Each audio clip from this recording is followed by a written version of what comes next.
saya udah malam saya tidur, saya bilang gitu. Tidur tapi tiba-tiba lama sekali kok nggak selesai area sekitar paha gitu dan selangkangan gitu kan.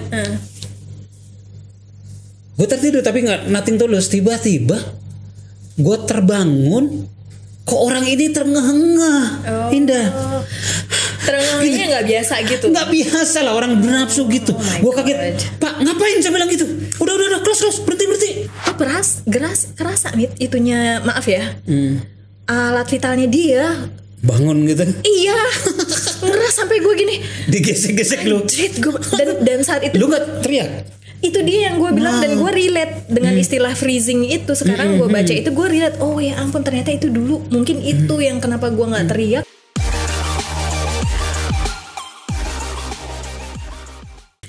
Oke, assalamualaikum warahmatullahi wabarakatuh. Selamat berjumpa kembali dengan saya Cak Hamid di YouTube saya yang lumayan makin kece ini.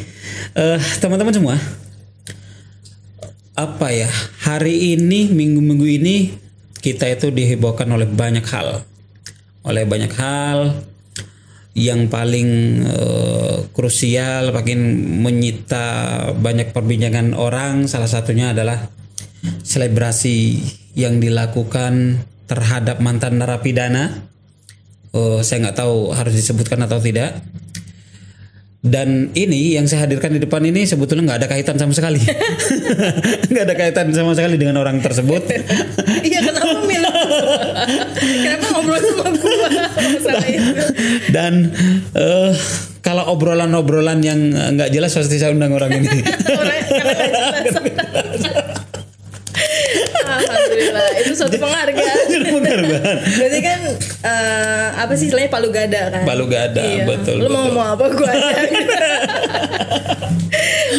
Jadi saya hadirkan kembali Indah untuk diskusi ringan terkait isu yang sedang berlangsung, sedang heboh, diperbincangkan bahkan sampai naik talk show segala macam heboh-hebohnya terkait selebrasi orang keluar dari penjara yang harusnya memang yang namanya habis keluar dari penjara gitu merasa bebas, kemudian diselebrasi oleh TV gitu.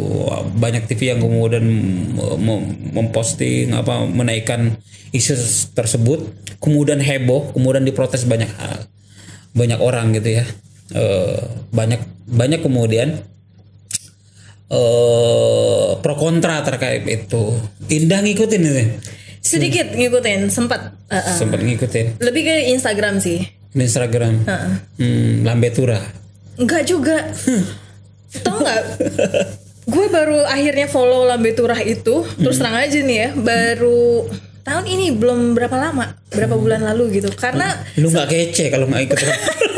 Gue kayak demen gosip masalahnya. Dulu sering sih lihat berapa tahun lalu gitu, suka orang nyebut Lambe Tura. Tapi gue nggak pernah tertarik untuk yang kayak nyari tahu gitu nih apa sih. Tapi ketahuan, kebaca kalau itu tentang gosip gitu. Nah baru berapa bulan lalu tuh lagi kadang gue follow sesuatu tuh lebih buat referensi sih, men. Buat pengen tahu apa yang terjadi gitu, bukan karena ngefans atau apa. Iya, betul. Jadi apa isu yang diperbincangkan di berbagai level, gue itu ikutin gitu. Dari yang pro sampai kontra, gue banyak ikut gitu. Ikut ini. Yang tapi terpenting kalau gue, kalau istri gue ngomong, gue nyambung. Berarti ngikutin drakor. Drakor segala macam, ngikutin dikit-dikit akhirnya. Iya gitu. benar. Iya dong. Karena biar kemudian nyambung. Harus gitu. Jangan kemudian bicara di langitan terus gitu kan. Jadi ngikutin ya kasus itu. Saipul Mat Jamil itu ya. Dikit, mungkin nggak terlalu dalam ya. Apa opini sekilas kamu terkait itu? Paling nggak setuju terhadap kasus itu? Boleh nggak sih Saipul Jamil itu tampil lagi di TV atau tidak gitu? Kalau soal boleh atau nggak tampil lagi di TV, gue akan cenderung ngelihat. Gue bukan yang ngefans dia ya, maksudnya bukan ngefans, bukan apa. Gue akan cenderung ngelihat dari sisi HAM sih. Seberapa siapapun orang itu dan apapun kejahatannya, tetap kan dia punya hak untuk kemudian melanjutkan hidupnya. Iya, di luar soal perdebatan HAM itu apa, HAM ada apa enggak, itu cerita lain. Tapi dia punya hak, seperti kamu bilang, dia punya hak untuk melanjutkan hidup dan cari nafkah gitu. Akan kejam sekali sih kalau sampai kita ban gitu. Tapi gue merasa orang Indonesia juga kayaknya bukan ada maksud untuk dia nggak bisa ngelanjutin hidup sih sebenarnya. Mungkin yang dikritik kemarin itu kan yang ramai perayaannya ya. Perayaan dia keluar kan dari penjara. Sebetulnya bukan pada bahwa dia itu berhak tampil di TV dan tidak, tapi dirayakan seolah-olah menjadi pahlawan, bintang yang harus dipuja-puja segala macam. Jadi, itu yang dikritik banyak teman-teman itu yang menurut itu. Jadi kayak merusak rasa keadilan sama rasa sensitivitas korban ya dari pihak korban. Betul. Karena menurut saya itu kan pelecehan seksual gitu, kekerasan seksual terhadap anak umur 16 tahun gitu. Dan itu sudah inkrah di pengadilan, sudah dihukum gitu. Tapi yang terjadi tiba-tiba kan yang kemudian diteriakin, diselebrasi dan seolah-olah dia yang jadi korban gitu. Ada headline surat kabar yang menulis bukan Saiful Mat Jamil gitu ya. Saiful Mat Jamil. Lanjur udah kesebut. Saiful Mat Jamil. Apa ya bahasanya? Saiful Mat Jamil rela dan tidak mau apa ya bahasa ini itu tidak memaafkan orang yang sudah membacakan dia ke penjara. Nah itu kan menjadi kebalik gitu kan. Jadi kayak play victim. Betul. Jadi itu yang kemudian hello kira-kira itu udah di penjara gara-gara terbukti melakukan itu gitu. Kalau udah diselebrasi beritanya di framing seperti itu bahwa seolah-olah kemudian Saiful Mat Jamil itu adalah korban gitu. Dia lupa bahwa ini adalah pelaku bukan korban gitu. Nah itu yang kemudian diteriakin kenapa kemudian TV sudah seperti itu gitu, kehilangan nuraninya segala macam. Menurut lu bener nggak sih bahwa TV itu kehilangan nurani gitu, sensitivitas? Susah ya, itu pertanyaan yang susah dijawab sih ya, karena kita nggak bisa juga membrush gitu. Ya kalau gampang gue nggak ajak lu.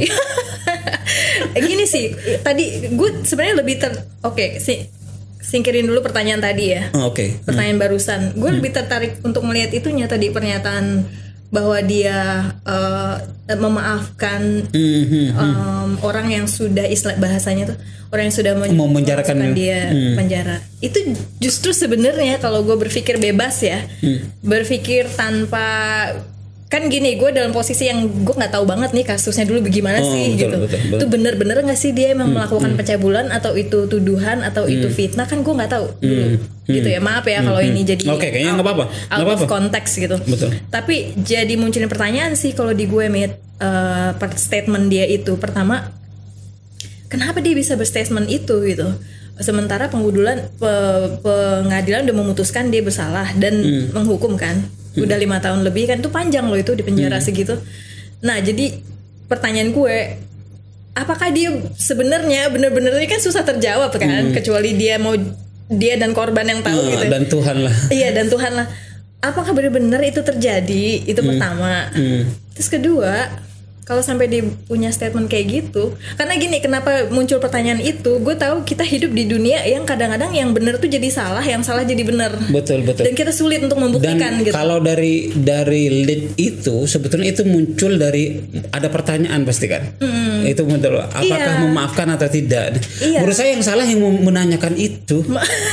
Pertanyaan itu kenapa harus muncul itu? Yang kurang ajar pertanyaan itu. Yang kemudian di framing menjadi headline gitu. Itu headline memang jadi judul besar gitu loh. Itu jadi menurut saya. Pertanyaan gue berikutnya, waktu itu korbannya 2 ya, kalau nggak salah 2 anak remaja ya, bawah umur ya katanya. Nah, itu dapat kompensasi nggak sih saat itu?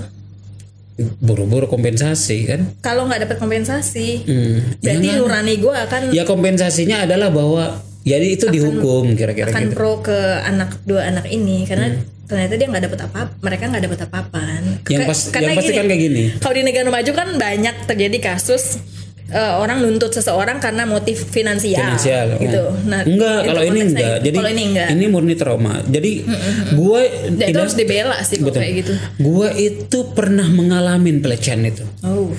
Serius. Dan gue merasa ikut juga, kira-kira ikut teriak kenapa kemudian kasus Saiful Jamil, dan kenapa kemudian gue angkat di bisa relate ya. Betul. Di kasus ini. Jadi gue One day pernah di Sumatera Selatan gue saat ada project di sana, gue tinggal di hotel, gue manggil masih ada Go Massage waktu itu, ada Go Massage, gue panggil itu Go Massage,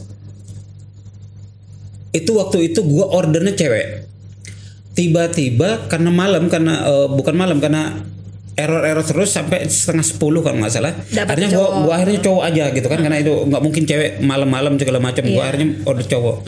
Dan karena lama juga nggak datang masih error aplikasi waktu itu, gua cancel tiba-tiba orang itu japri, Pak kenapa di cancel, saya udah siap mau jalan. Oh oke. Ya saya bilang ya saya cancel, saya udah ini terlalu malam, saya udah mau jam chatting itu jam 10-an lewat lah kalau nggak salah, lewat 10. Pak saya udah siap-siap, saya butuh poin segala macam. Dia merengek-rengek. Kasihan ya. Ya kasihan, akhirnya muncul ya udah nggak apa-apa. Ya udah berangkat aja. Berapa lama Pak? Sebentar lagi Pak, saya udah ini mau jalan. Oke. Nah karena saya ada feeling waktu itu ini udah gak malam di luar jam aplikasi gitu kan. Apalagi direct dia, direct message gitu kan, tidak lewat aplikasi. Feeling saya langsung, Pak nanti tolong Bapak lapor ke security, bilang Go Massage ke nomor sekian dan laporin identitas Bapak ke security waktu itu. Karena gua khawatir perampokan segala macam yang gua tangkap, karena kan? Gua lihat wajahnya kan kayak bapak-bapak keker gitu kan, gua pikir gue khawatir takut perampokan gitu kan, secara di Sumatera gitu kan. Oh bukan gue nggak benar di Sumatera ada masalah, tapi kriminal agak tinggi di daerah sana gitu. Gue harus agak hati-hati, terutama malamnya juga. Terutama malam. Akhirnya gue gituin dan dia datang jam 11 lewat. Gue bilang tanyain udah lapor security Pak, udah. Dia bilang oke, aman. Nah waktu itu singkat cerita gue dipijet dan gue tertidur tiba-tiba dia mijet area paha, dari paha dalam dia pijit agak keras. Pak ini keras banget Bapak, dan sakit waktu itu emang. Gue masih biasa jalan kaki jogging gitu kan di sana itu. Oh mungkin karena itu urat keras. Ya udah Pak, ya udah tapi saya maaf Pak, saya udah malam saya tidur, saya bilang gitu. Tidur tapi tiba-tiba lama sekali kok nggak selesai area sekitar paha gitu dan selangkangan gitu kan. Gue tertidur tapi nggak nothing tulus. Tiba-tiba gue terbangun, kok orang ini terengah-engah. Indah. Terengah-engahnya nggak biasa gitu. Nggak biasa lah orang bernafsu gitu. Gue kaget. Pak ngapain, saya bilang gitu. Udah close berhenti. Saya bilang gitu. Dan gue takut, ngeri, bukan takut. Takutnya dia ngeluarin senjata tajam atau apa macam-macam gitu ya. Tapi enggak lah itu mah beda. Kita itu enggak, kalau orang dewasa kan iya kan? Gitu. Iya, gue takutnya kan dia memasak segala macam. Udah Pak, udah selesai. Dan gue trauma sejak itu. Sejak itu gue nggak ambil aplikasi itu. Gue mending layanan di hotel gitu kan, atau referensi teman yang kemudian menggaransi itu. Dan apa yang terjadi pada korban itu paling nggak gue ngerasain gitu. Takutnya tiba-tiba orang yang bangun tiba-tiba ada yang grepe-grepe kan. Kasusnya itu kan dia terbangun katanya waktu itu ada yang grepe-grepe, ada yang nindi, ada yang grepe-grepe, ternganga. Gue untungnya nggak ditindih gitu. Gue dipijit tapi kan ngeri tapi banget. close enough gitu kan. Itu pengalaman yang nggak biasa gitu ya. Tapi abis itu komplain nggak ke Go Massage-nya? Enggak, karena itu kan sudah gue dekatnya nggak bisa kan, dia direct kan. Gue aplikasi udah gue bisa ya kayak gue gitu udah cancel. Nah mungkin dia nggak tahu, ngerti, tiba-tiba dia chatting, Pak kenapa di cancel. Nah itu gue nggak bisa ituin, tapi yang jelas itu kejadian. Traumanya itu trauma banget, ngerinya ngeri banget. Apa yang dialamin oleh korban Saiful Mat Jamil itu, gue nampir, gue jelek-jelek gitu, nggak gini-gini aja orang nafsu. Ampun. Gila, takut. Ya ampun. Tapi gila, gue gini kemarin tuh sempet ya, beberapa hari lalu tuh sempet lihat itu jalan-jalan biasa kan, strolling di IG. itu ada satu akun yang feminis tentang isu-isu feminisme sih sebenarnya. Tapi dia pas lagi ngebahas juga soal kekerasan seksual. Bukan cuman SJ Saiful Jamil ini, bukan. Keseluruhan ternyata kasusnya itu sekarang banyak ternyata. Cuman banyak yang nggak terlaporkan karena. Betul. Dan yang menarik sih buat gue, kekerasan seksual yang terjadi ke laki-laki, pelecehan seksual. Karena kan kita di masyarakat masih cenderung berpikir itu hanya kebanyakan terjadi perempuan. Iya, enggak juga. Terus kalau terjadi ke laki-laki lebih banyak ke yang, atau perempuan dan laki-laki. Kalau kita terjadinya berulang-ulang, banyak yang nyalahin kan jadinya. Kenapa lo diem aja? Kenapa nggak lapor? Kenapa? Nah, pertanyaan kenapa itu yang sebenarnya menarik. Kenapa? Ternyata bukan selamanya orang ada tuduhan, oh dinikmatin kali gitu. Jadi ada pembahasan dari segi psikologis ya, dan itu ternyata ada istilah freezing itu. Jadi gue jadi ngeh sama istilah itu sekarang. Jadi emang ada momen secara psikologis di mana saat lu shock, apaan aja, karena ketakutan, karena kaget, karena takut, itu tuh lu akan cenderung untuk bengong gitu, diem dan nggak tahu mau ngapain karena otak lu masih memproses gitu. Betul, kayak dan loading gitu. Iya. Betul. Dan saat terjadi berulang belum tentu dia punya keberanian cukup buat ngomong atau memberontak karena mungkin banyak faktor, entah ada hubungan keluarga, betul, nggak enak segala macam. Iya, banyak. Dan ini kenapa kemudian kaitannya dengan Saiful Jamil ini? Karena kalau kemudian korban malah terbalik menjadi seolah pelaku, kemudian pelaku menjadi korban, makin orang makin takut untuk bersuara. Toh ternyata yang dibela nanti yang ada duit, yang selebriti, yang punya kuasa gitu kan. Dan kalau itu kemudian terjadi, betapa ngerinya Ida. Kalau kemudian kejahatan menjadi hal yang biasa, masyarakat menjadi biasa menerima itu, suatu saat akan beralih tuh. Kalau sekarang kan pelecehan seksual tiba-tiba dikalungin bunga, diarak seperti menang olimpiade gitu.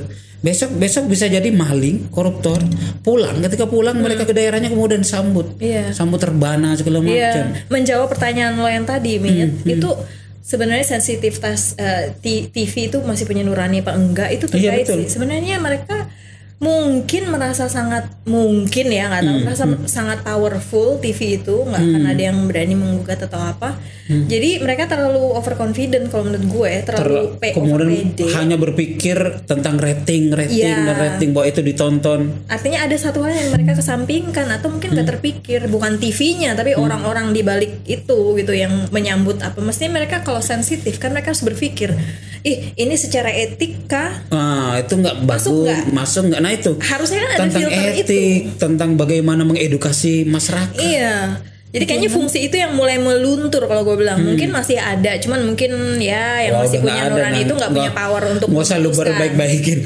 Udah luntur di kita itu. Lebih karena ke decision making. Masyarakatnya juga menikmatin, gitu kan. TV-nya juga kemudian karena tahu bahwa ini akan ditonton, ya sudah. Diadain tanpa difilter. Kalau masyarakat masih menikmatin tapi dia nggak sadar itu masih bisa cuman sedih, tapi lebih heartbreaking lagi, lebih nyedihin lagi kalau masyarakat itu sebenarnya bukan nikmatin tapi nggak aware, nggak nyadarin kalau ini ada yang salah loh dengan ini, nggak benar loh kayak gini gitu, tapi nggak ke situ, nggak sampai ke situ gitu. Itu yang bikin sedih sebenarnya. Gitu, sedih sih banget. Gue kok jadi inget ya, jadi soal ini sebenarnya gue jadi coba ngorek-ngorek memori ya. Jadi ingat sekarang, dan selama ini mungkin itu faktor yang bikin gue juga nggak pernah ngebuka juga, ngomong juga gitu ke orang itu. Pernah yang gue inget ya 2 kali kejadian, mungkin nggak close enough lah. Tapi itu sekarang setelah gue dewasa mikir, dan apalagi sekarang soal pelecehan seksual udah mulai banyak disuarakan, baru gue jadi ternyata gue juga pernah loh di bis. Kalau dulu pasti di bis pelecehan seksual. Iya maksudnya nggak parah sih, tapi menurut gue sekarang look back gitu, gue liat ke belakang, gila itu terjadi dan itu umum loh. Di bis itu kan penuh, mau kerja gue tuh kan. Dulu bis mana nyaman kayak busway sekarang sih. Betul. Gitu kan. Itu tuh gue berasa gitu ada kan dempet-dempetan kan. Itu yang jelas cowok. Cowok. Iya kan, belakang gue pas samping gitu pokoknya. Itu gue kerasa nih itunya, maaf ya, alat vitalnya dia bangun gitu. Iya, ngeras sampai gue gini digesek-gesek lu. Dan saat itu lu nggak teriak? Itu dia yang gue bilang dan gue relate dengan istilah freezing itu. Sekarang gue baca itu gue relate. Oh ya ampun, ternyata itu dulu mungkin itu yang kenapa gue nggak teriak, kenapa gue nggak ngomong, nggak negur. Gue takut negur. Betul. Padahal gue yang posisi istilahnya kalau mau ngomong korban kan. Mungkin dia juga korban kesehatan mental mungkin ya. Tapi kan mungkin dia nggak sadar kan. Itu gue berasa dan gue nggak nyaman banget dan marah, sebenarnya marah loh tuh. Marah tapi gue takut. Ganteng nggak dah? Mana gue tahu Mi. Ganteng. Gue kan kayak apa sih, tegang gitu loh, kayak takut gimana sih, kayak shit mau lihat aja gue takut gitu. Akhirnya gue cuma bisa gini-gini aja gitu-gitu. Coba ngejauh, tapi mau ngejauh seberapa jauh sih kalau lagi bis padat gitu. Betul nggak bisa. Itu satu. Dan itu banyak korban-korban di bis itu. Banyak, setelah baca-baca tuh ya, sering di tempat umum kan. Nah yang kedua itu ditarik lagi ke belakang banget. Gue masih kecil waktu itu, masih umur anak SD. Waktu itu masih sekolah dasar. Gue ikut silat waktu itu. Deket-deket rumah sih. Latihannya tuh di masjid ya. Nah waktu itu ya ampun, gue umur berapa ya, belum belasan loh. Masih kecil, 7 atau 8 paling. 8 lah gitu ya. Karena gue udah mulai ngerti gitu, udah ngeh gitu sama orang. Nah saat itu istirahat. Jam silat itu kan anak-anak kecil semua seumuran gue gitu. Nah istirahat, ada salah satu pelatihnya. Waktu itu gue nggak ngerti itu apa, dan nggak merasa itu kejahatan gitu, karena kan nggak tahu, masih kecil. Tapi gue cuman inget kalau gue merasa sangat nggak nyaman waktu itu. Jadi itu istirahat di tempat terbuka di halaman belakang kayak masjid, ada masjid gede gitu ya dulu di tempat di rumah lama. Nah udah tuh ya pada duduk-duduk semua gitu, duduk-duduk semua. Terus kan gue diem kan, waktu itu kan diem banget, nggak kayak sekarang. Sekarang cerepet. Nah itu gue duduk. Lu pernah pendiam? Pernah ternyata, surprisingly. Nah itu gue observant orangnya, observe banget gitu. Nah gue duduk, salah satu pelatih itu duduk di depan gue. Gue lupa duduknya gimana tuh, tapi kan itu rame rame-rame gitu, pakai baju silat juga kan. Terus dia duduk depan gue, dia posisinya agak tinggi gitu karena ada kayak curb gitu loh, kayak ada tanaman suka dipinggirin pakai konblok gitu kan, jadi agak tinggi gitu.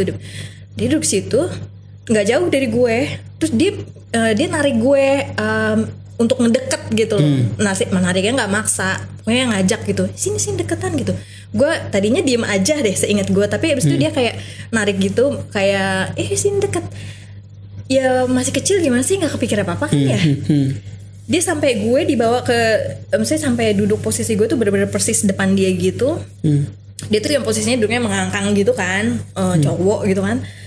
Terus gimana sih, dia bikin gue nggak nyaman banget. Dia tuh megang tangan gue dan narik gue, terus kayak seolah-olah kayak disuruh kayak posisi meluk gitu.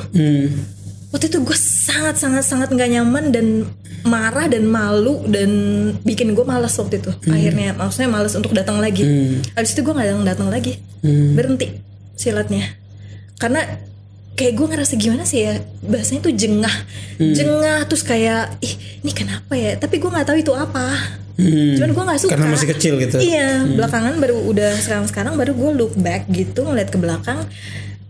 Oh my god, itu terjadi. Dan itu pun sama, gue juga nggak bisa, gue nggak tahu kenapa gue nggak ngomong, tapi yang jelas gue nggak menikmati, sangat malah justru trauma dan nggak mau lagi datang ikut silat lagi. Artinya itu menjadi trauma, pengalaman traumatis kan yang kemudian. Bayangin kalau lebih parah dari itu, yang sampai pemerkosaan, yang sampai pencabulan, apapun. Itu kan yang terjadi, kembali ke kasus itu kan. Itu dilakukan oleh cowok gitu kan, nggak kebayang gitu kan. Kita normalnya cewek cowok gitu, tiba-tiba ada yang grepe-grepe, kayak gue tiba-tiba yang grepe itu. Ini kan gue gitu. Boleh tanya nggak, sebagai laki-laki ini kan relate ya, dan lo pernah ngalamin, dan ini cerita di sini gitu. Sebelum momen ini pernah kepikir nggak untuk cerita? Enggak. Ke orang? Enggak. Oh, ada paling gak istri cerita pernah? Iya, kalau ke istri kan pasti orang terdekat. Kan? Saya ke orang lain, ke teman-teman. Enggak, karena itu ada perasaan. Kenapa? memalukan kan. Nah, itu dia. Jadi orang memalukan. Ketika orang mau bersuara itu harusnya diapresiasi karena itu berani keluar dari pas masa-masa zona nyaman. Dia udah mau teriak itu berarti udah nggak nyaman banget segala macam. Udah mengindahkan rasa malu ketika orang mau bersuara itu. Dan gue yakin ada misi lain supaya nggak terjadi ke semua orang. Iya, Dia pengen itu biar kemudian nggak terulang-ulang lagi. Poinnya kan harus begitu. Bagaimana itu nggak terulang? Supaya gitu. orang aware. Betul. Dan kalau lo terjadi sama lo jangan takut nih. Gue juga udah lakukan gitu, udah bersuara gitu kan maksudnya. Nah, dan ini kalau kemudian kita nggak bersuara, bisa jadi kan kemudian ternyata dilulukan, premis-premis itu dilakukan terus, kebalik tuh informasi kemudian. Si SJ itu menjadi korban. Tapi balik ke dia masih berhak untuk kalau kata ya itu pertanyaannya apakah belum ya itu berhak kan kalau gue secara pribadi ya hak dia. Kalau gue melihat itu hak pribadi dia, tapi mungkin yang salah di itu aja di awalnya itu di glorifikasinya termasuk itu ya. Narasi yang berbeda kan. Narasinya juga. Tapi nggak tepat juga. KPI kan boleh tampil tapi mengedukasi tentang bahayanya ya jangan nggak tepat lah. Mana mungkin dia mau kampanye diri sendiri bahwa kan dia belum mengakuin sampai sekarang itu. Kemudian saya melakukan sodomi atau saya melakukan, nggak mungkin. Bahaya sodomi akhirnya di penjara. Itu harus jadi orang yang terakhir jadi duta. Betul. Dia pengen jadi duta gitu ya. Orang yang sudah betul-betul insaf gitu. Kalau ini enggak kan dia merasa kan narasi yang dibangun dia memaafkan orang yang sudah membejarakannya seolah-olah dia yang korban gitu. Dan itu nggak boleh dibenarkan apapun reasoningnya segala macam. Yang betul korban ya korban karena bayangin gua ngalamin pas sebagaimana trauma digrepe-grepe cowok gitu. Jadi itu terkait tuh ternyata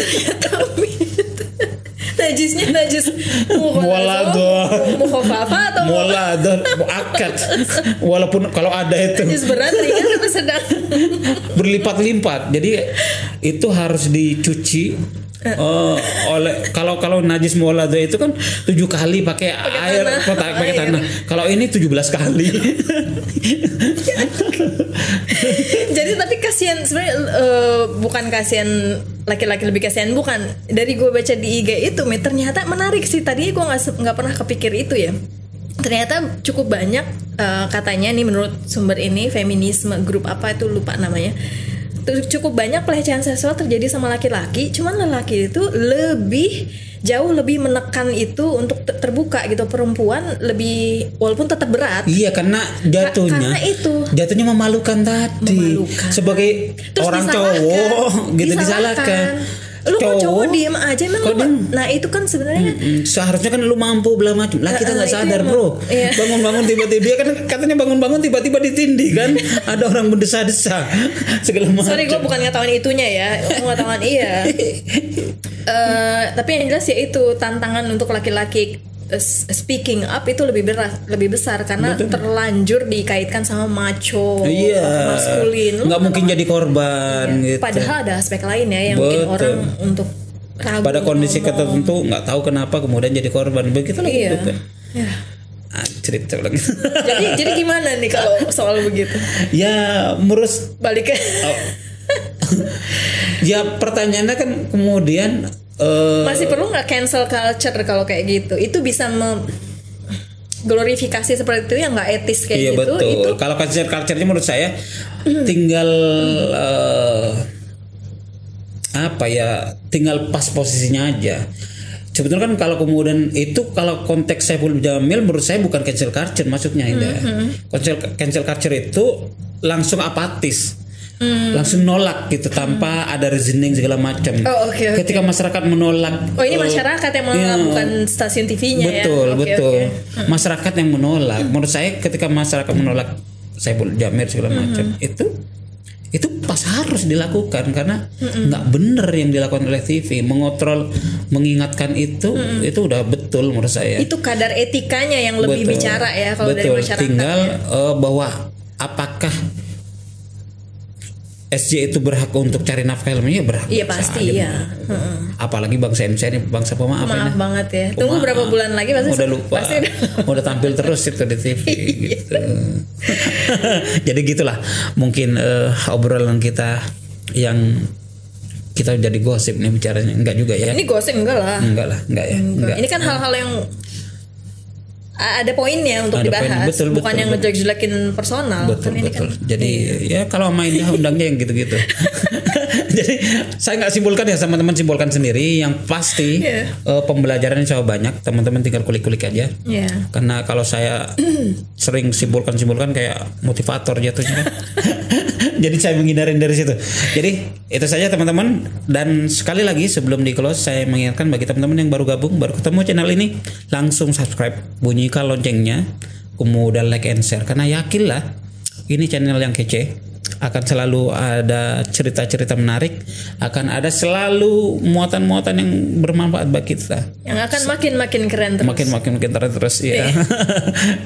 Oke, itu saja. Assalamualaikum warahmatullahi wabarakatuh. Waalaikumsalam warahmatullahi wabarakatuh.